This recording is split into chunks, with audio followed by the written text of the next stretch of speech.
খোকা, তোমার কোথাও লাগেনি তো? না বাবু, ঠিক আছে। তুমি কোথায় থেকে আসছো?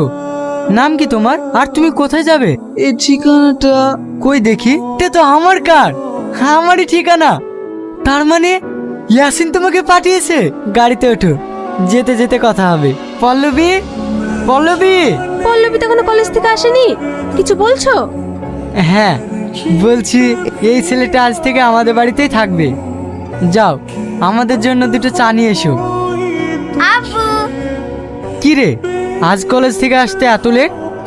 আব্বু, আমাদের কলেজে একটা বাৎসরিক অনুষ্ঠান হবে, ওই নিয়েই কথা চলছিল, তাই একটু লেট হয়ে গেল। আব্বু, একে তো ঠিক চিনতে পারলাম না। এর নাম আজিজ, গ্রাম থেকে এসেছে। খুবই ভালো ছেলে, আরও পড়াশোনাতেও খুব ভালো। আজ থেকে আমাদের বাড়িতে থাকবে, আর তোকে পড়াশোনা করাবে। আর ওর কোর্সটা এখান থেকে কমপ্লিট করুক।